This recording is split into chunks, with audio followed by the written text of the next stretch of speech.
I'd like to read from the 23rd Psalm. The Lord is my shepherd, I shall not want.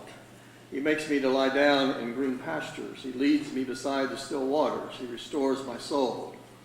He leads me in the paths of righteousness for his name's sake. Yea, though I walk through the valley of the shadow of death, I will fear no evil, for you are with me, your rod and your staff, they comfort me. You prepare a table before me in the presence of my enemies. You anoint my head with oil, my cup runs over. Surely goodness and mercy shall follow me all the days of my life, and I will dwell in the house of the Lord forever. I'd like to look at one verse in that particular psalm. Verse 5 says, you prepare a table before me in the presence of my enemies. There is a statement by William Shakespeare, and I'm not a real fan of Shakespeare, probably because I don't know that much about him. I am a fan of quotations. And in his play, The Tempest, he wrote, what's past is prologue. And if you know what prologue is, you know that it comes before. It is what's written before the story that the author is writing. In fact, I've written a couple of prologues myself. But I wonder if anybody reads them. Or do you go straight to the story? But the prologue is important, usually to the story. So what's past is prologue. And I wanted to look at the book of Genesis, chapter 37, and look at the man Joseph and his life, and then we will see what's past is prologue for us.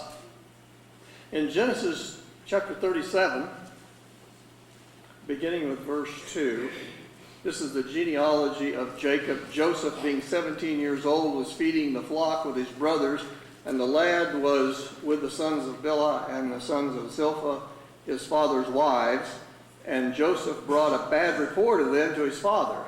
Now Israel loved Joseph more than all his children, because he was the son of his old age. And he made him a tunic of many colors. And when his brothers saw that their father loved him more than all his brothers, they hated him and could not speak peaceably to him.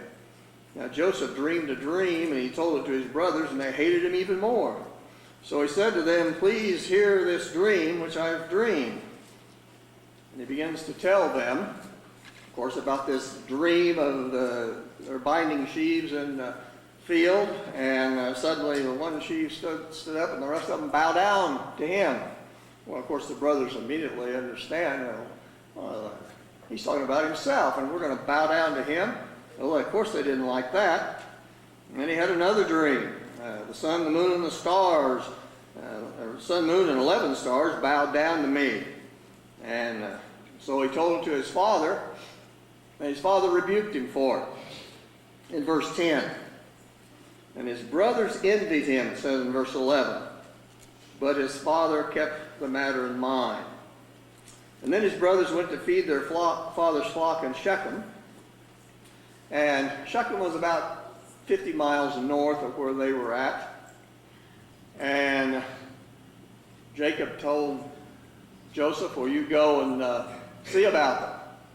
Go check up on them, evidently. So Joseph does this. When he gets to Shechem, he finds out they're not there. And he asks for them, and well, they're up at Dothan, which is another maybe 20 miles north of there. So he goes up there, and as he is coming, the brothers see him coming. And it's already, in the passage here, said they hate him. And then he has the dream, and they hate him more, so they've got a real hate for their brother. So much so that when they see him coming, they decide they're going to plot against him and kill him. Verse 18, they saw him afar off even before he came near them. They conspired against him to kill him.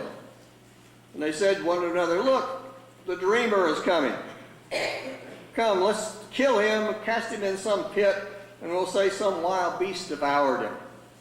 And we shall see what become of his dreams." But Reuben heard it, and he delivered him out of their hands and said, "Let us not kill him, shed no blood. We'll cast him into the pit, but don't lay a hand on him, that we might deliver him out of their hands and bring him back to his father." So one out of 11 said, "Let's don't kill him. We better take him home." But it came to pass that evidently Reuben is out in the field somewhere tending the flocks, and this company of Ishmaelites come along, and Judah said to his brother, "There's no profit in this, so let's sell it." And the other brothers say, "Oh, this is a grand idea. We'll sell him and make a little money, and then we'll just tell old Dad that he was killed." And so that's what happens. They sold him. They took his coat of many colors, dipped it in some blood, and went home and told Jacob that evidently a wild beast. Actually, they say, "Here's the tunic of many colors," verse 32. And all they have to do is say, "You think this is your son's?" And of course, he recognizes it and immediately believes that Joseph has been torn to pieces, verse 33. And Jacob tore his clothes, put on sackcloth, and mourned his son for many days. What a bunch of evil guys these are, to put their own father through this, to make him believe that his son is dead, torn to pieces by some wild animal. But this is the way they operated. And Joseph was taken down to Egypt, verse 36, and they sold him to Potiphar, an officer of Pharaoh and captain of the guard. Now the story of Joseph begins when he is about age 17, and it goes until age 30. So the story of Joseph here, from when he is sold until he becomes second only to Pharaoh in Egypt, is about 13 years. But you can see that the storm clouds are brewing for Joseph long before he is sold into slavery. But now they burst. We see in verse 2 of what we read that he gave a bad report to his dad. Well, right off you see that the young guy, he's a tattler. He's going to go back and tell old Dad, these guys are doing this and that and whatever. Well, have you ever been tattled on when you were a kid? You didn't like it. And you didn't like your brother or sister ratting you out or whatever. So he said, no, they don't like it. So that's part of it. Jacob also shows favoritism because he loved Joseph more than the others. And of course, if you begin to love one child more than the others, it's not long until they see that. I mean, you can't hide that. And so he gives him a coat of many colors. From what I read, this was a long sleeve garment, the type that would be made for a prince, someone of nobility at that time. It was a symbol of authority. It was a symbol of a favored position in the family. So it was obvious that Jacob favored Joseph. And yet Joseph is not the man that God wanted him to be yet. He had a job to do someday with Egypt and the whole world, in fact. But at that point in time, he wasn't ready for that. And so he had to go through some trials and tribulations along the way. And he's rejected, and he's sold, he's enslaved, he's imprisoned. his brothers, it said, conspired against him. They hated him so much. Now, see, I can't understand that kind of hate. I've only got one brother, but, you know, once in a while I didn't like what he did when I was a kid, but I never hated him. But this is, and maybe in your family you've understood that. But it has grown so intense, so hateful, that they want to actually kill him. Reuben intercedes, verse 20. Jacob weeps bitterly. He mourns his son's supposed death. And yet, we're going to see that the Lord was with Joseph. If you look at chapter 39, it says, Now Joseph had been taken down to Egypt, and Potiphar, an officer of Pharaoh, captain of the guard, an Egyptian, bought him from the Ishmaelites who had taken him down there. The Lord was with Joseph, and he was a successful man, and he was in the house of his master, the Egyptian. And his master saw that the Lord was with him, and that the Lord made all he did to prosper in his hand. It doesn't appear that Joseph bragged and said, hey, the Lord's with me. What Joseph did and how he acted and who he was became obvious to Potiphar, that the Lord was with him. And one aside here, if you look at the word Lord there, it's in all capital letters. And in most English translations, that is the word Jehovah, or in the Hebrew it was Yahweh. If you have an American Standard Version, it's almost always translated Jehovah. But in the other translations, whenever you see the word Lord capitalized with all caps, that means they're substituting for the word Jehovah. So it was Jehovah that was with Joseph, and the master saw that Jehovah was with him, and that Jehovah made all that he did prosper in his hand.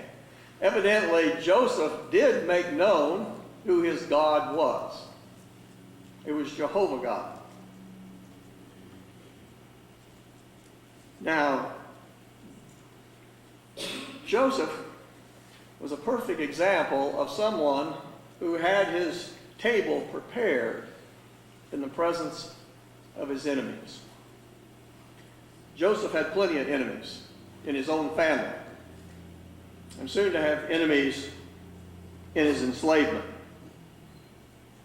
He was blessed by God. What? He was blessed, says, by the Lord. He was almost killed. He's sold into slavery, and yet the scripture says he was blessed. For us, with our finite minds, we maybe cannot grasp that. When we look at some of the trials and tribulations in our lives, we hardly can say, wow, I'm blessed. And yet, Joseph was blessed. Reuben saved him. The Lord was with him. He had success even as a slave. And remember what James wrote back, James chapter 1, count it all joy when you fall into various trials, knowing that the testing of your faith produces patience. Count it all joy.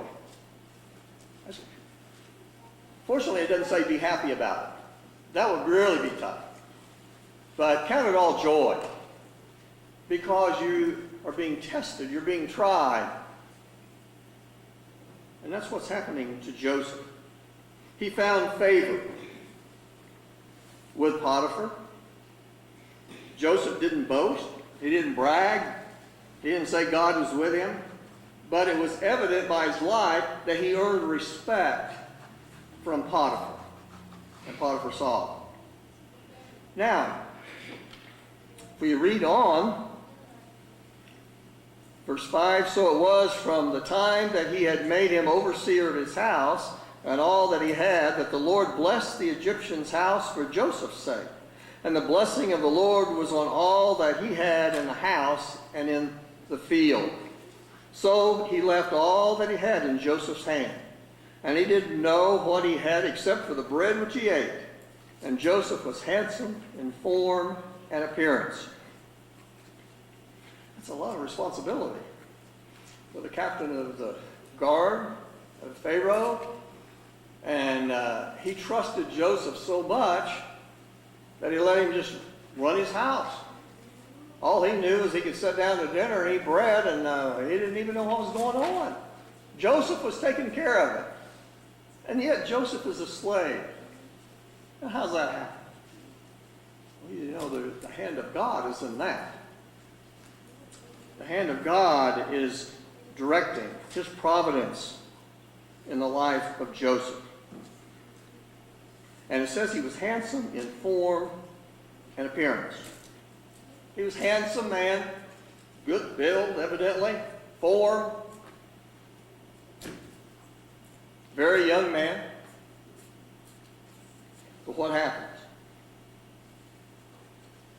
Came to pass after these things that his master's wife cast longing eyes on Joseph, and she said, "Lie with me."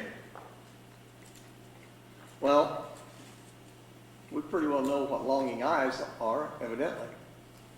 She kept her eye on him at all times. He was in the house doing his duties, and she had her eye on him. Why? Well, he was good looking, a form and build, and for whatever reason, evidently she wasn't happy with Potiphar. Maybe he was gone all the time, so she wanted Joseph. But he refused. And he said to his master's wife, "Look, my master does not know what is with me in the house. He has committed all that he has into my hand." What's Joseph saying? Well, he trusts me. He trusts me. There's no one greater in this house than I. And the man's a slave, but no one greater. Nor has he kept back anything from me but one thing, and that's you.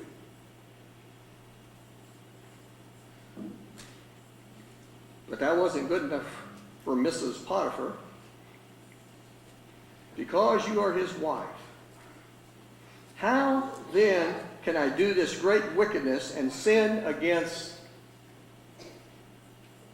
did he say against Potiphar? No. He said, how can I do this great wickedness and sin against God? If I take you, I'm sinning against God. Oh, yeah, it's against Potiphar too. But it's more than against Potiphar. So it was as she spoke to Joseph day by day that he did not heed her to lie with her or to be with her.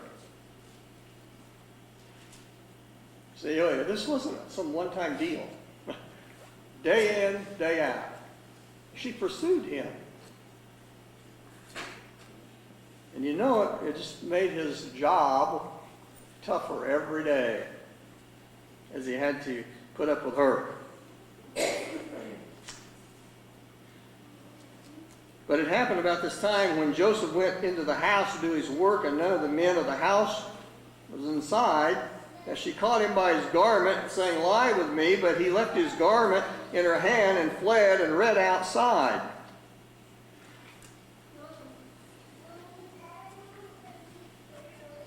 You know, Joseph is good looking, evidently said in form, face. She wants to lie with him.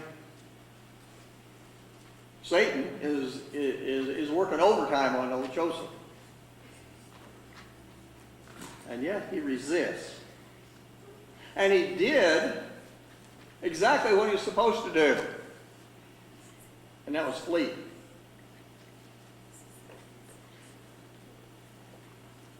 In the New Testament, there are several passages about fleeing sin. And one of them is 1 Corinthians 6:18. It says, "Flee sexual immorality." And Joseph, after day of this woman trying to seduce him, she grabs him by the garment, and the only way to get away is leave the garment. And he's running, he's fleeing, he's getting out of there. Flee. So Joseph did what he was supposed to do. Well, this isn't going to end up well, as you know, because she's been rejected. And she's finally decided she's not going to be able to talk him into lying with her, so she's going to turn on him. There's another English playwright by the name of William Congreve, a 17th century English playwright. That would be like the 1600s. And he said this: "Heaven has no rage like love to hatred turned, nor hell a fury like a woman scorned." And this Mrs. Potiphar was scorned, and she wanted revenge. He wouldn't do, and he was a slave. He should be doing what she says. And he wouldn't. He fled. He fled. And so she turns on him, just like the brothers turned on him. And now he, once again, is in the presence of his enemies. But the Lord is with him. So she tells the other men that are nearby that, well, he came in and he tried to take me and I grabbed his garment. She makes up this big story. And of course, Potiphar, it says his anger burned. His anger burned. Verse 19. "So it was, when his master heard the words which his wife spoke, saying, 'Your servant did to me after this manner,' that his anger was aroused," or his anger burned. "And Joseph's master took him and executed him?" No. Well, why not? You see, that doesn't make sense. Because the sentence for attempted rape by a slave was death. And it was death really quick. They didn't have much of a trial here. They would put you to death. And yet, Joseph is not put to death. Why is that? He's jailed. Well, maybe, I know one reason is the Lord was with him. Probably the other reason is Potiphar maybe had his doubts about this wife of his. Maybe she had been out long enough that he had doubts about her faithfulness to him anyway. But Potiphar had to be angry because of this, but also angry. He's losing his right-hand man. He's losing the guy that's taking care of his whole household. Now he's got to put him in jail. Now he'll have to go back to figuring out the household budget, I guess. I don't know, and buying the groceries. But so Potiphar, he's angry, but he isn't angry enough to execute Joseph. So there's a reason for that. Joseph was right. Joseph did what was right. And yet, it ends up like this. Have you ever done things that are right and somehow got twisted around and it looked like you weren't doing something right? Or people thought badly of you and you thought you were in the right? And of course, in this instance, Joseph was in the right. Was Joseph bitter? No, doesn't appear to be. Because Joseph knows that God's hand is in all of this. Verse 21, "But the Lord was with Joseph, and showed him mercy and gave him favor in the sight of the keeper of the prison. And the keeper of the prison committed to Joseph's hand all the prisoners. Whatever they did there, it was his doing. And the keeper of the prison did not look into anything that was under Joseph's hand, because the Lord was with him. And whatever he did, the Lord, that is Jehovah, made it prosper. Joseph is one of those guys that anything he touches, it just turns out good. Except he seems to find he's in a mess all the time. But the Lord was with Joseph. So Potiphar loses his right-hand man, but this guy that's taking care of the prison, he gets him a new guy that's going to handle all the prisoners. And everything Joseph does there turns out great. We know that God is with him. And then in chapter 40,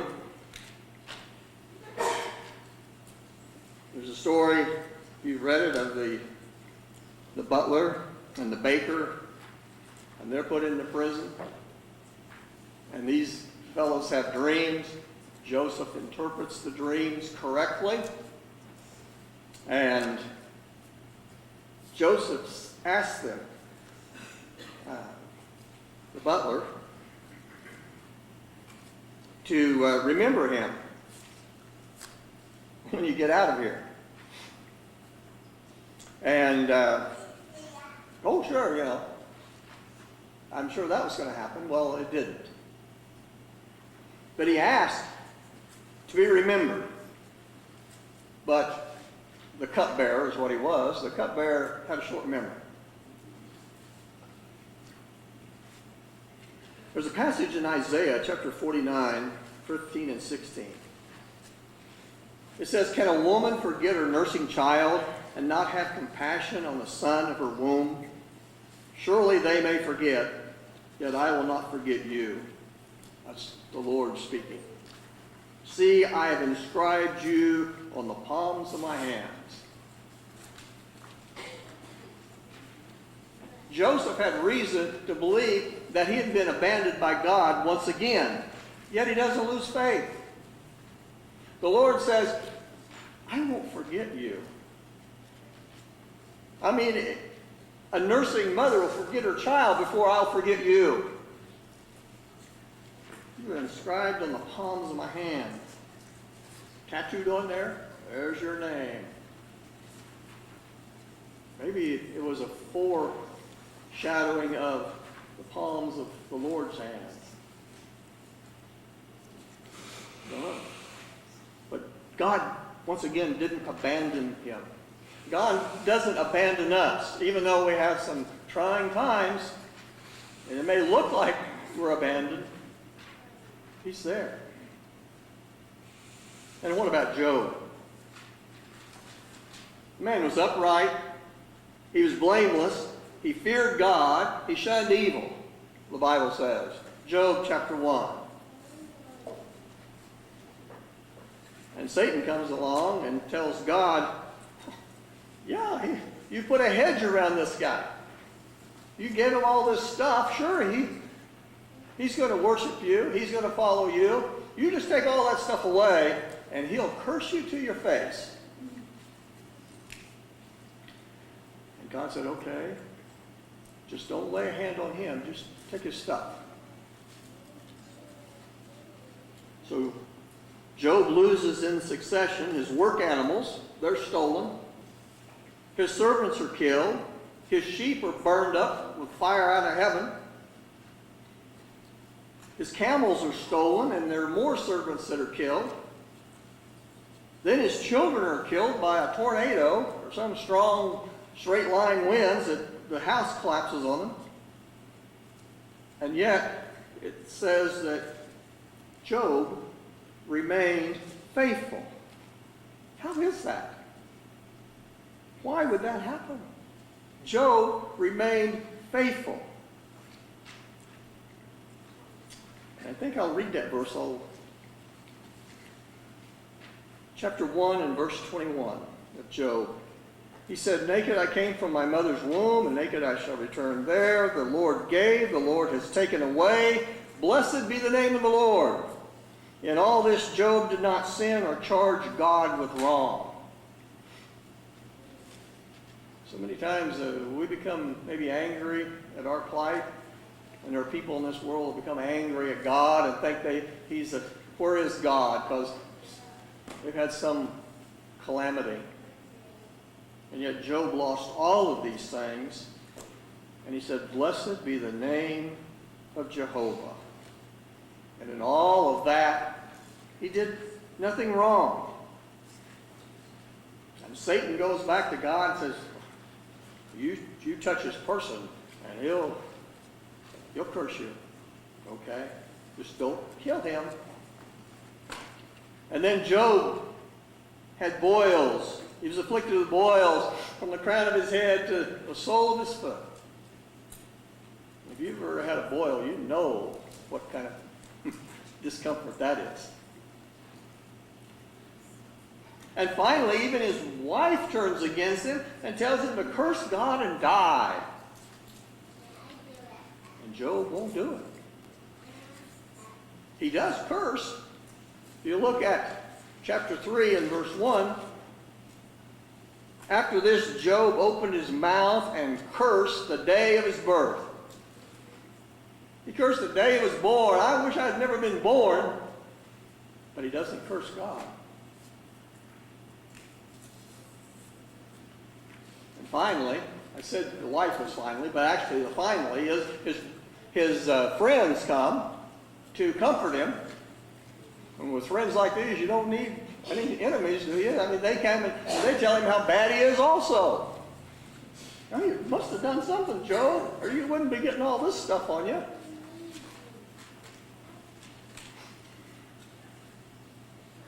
He's lost everything. And yet, there's a passage in chapter 13 and verse 15 that I really love. He says, though he slay me, yet will I trust in him. You take my life, but I'm still going to trust in God. It reminded me of Abraham. He says, I want you to go and slay your son, put him on the altar and sacrifice him. Job said, he can slay me, but I'm going to trust in him. God can take my house, my possessions, my children, my wife. Yes, he can even take my life. Take it all. I will trust him. Do any of us even come close to that kind of faith? I don't. I don't think I do. These are great men of faith. In Job 23, verse 10, it says, when he has tested me, I shall come forth as gold. What I've read about gold, it's not a slow process to refine gold. It takes some time and refining. You don't do that real quick. If we're going to be tested in this life, which we are, it takes time to come forth as gold. Joseph was one of those people. Started out at age 17, and he's being tested year after year after year with all these calamities. In Genesis chapter 41, it appears he needed 2 more years. 2 more years of trial. Why? I don't know. What's happening during those 2 years? We don't know. Nothing we can see. But then finally, Pharaoh has a dream, and suddenly this light bulb, you seen those cartoons where the light bulb comes on? And the cupbearer says, hey, I remember this guy in prison. He interpreted a dream for me. After 2 years, he remembers Joseph. And Joseph interprets the Pharaoh's dreams, and he's elevated to be second in command in Egypt. Pharaoh takes the ring off his finger, his signet ring, and places it on the hand of Joseph. You don't do that to just anybody. You're saying, whatever you stamp into the wax with that signet ring, that means Pharaoh's saying it. That's my ring. And whoever has it can speak for me. And once again, here's old slave Joseph being given all this power and authority. And Joseph devises a way to save the people from starving. Gathered grain for 7 years. And it says they gathered so much grain, they finally just quit counting it. They finally quit keeping track of it.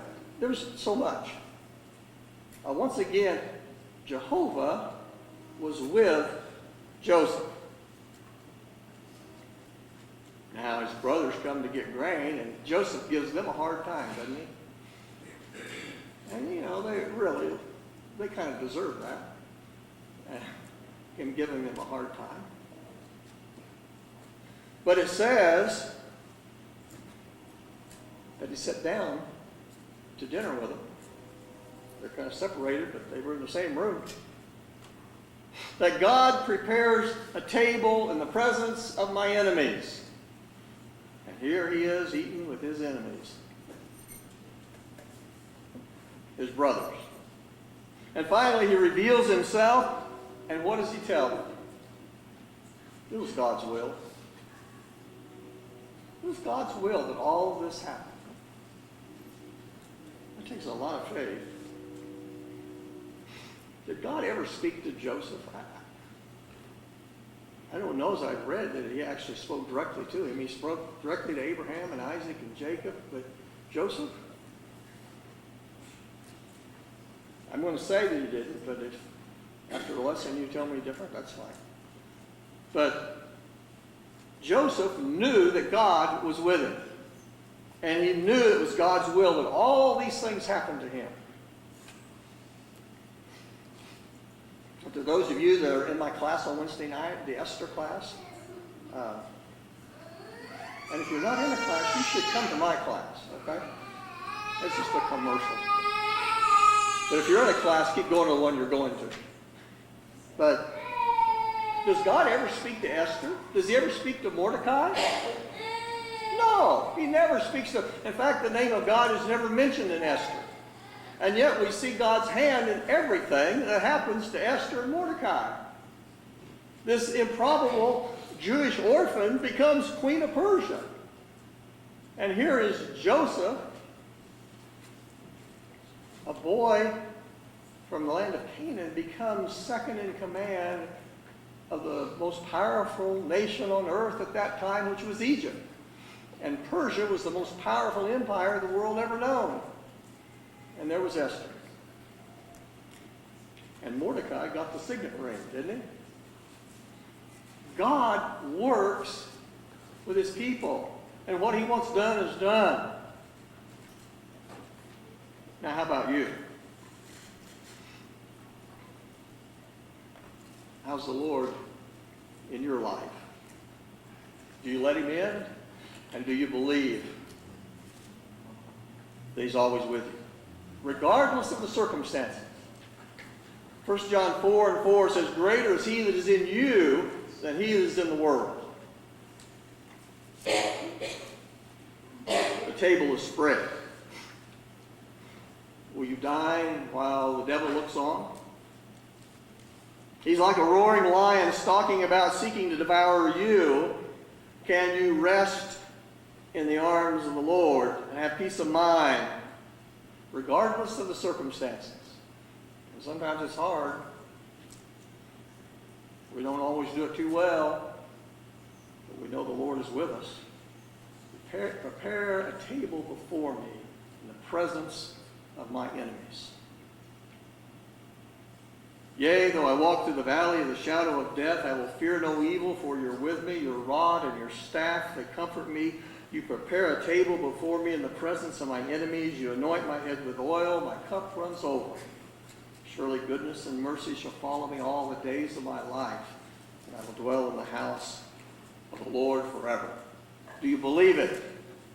If you belong to Christ, you can believe it. You're safe in the arms of Jesus. Satan has no power over you if you stay at the table of the Lord. Jesus says, no one can take you away from me. John 10, verse 28, 29.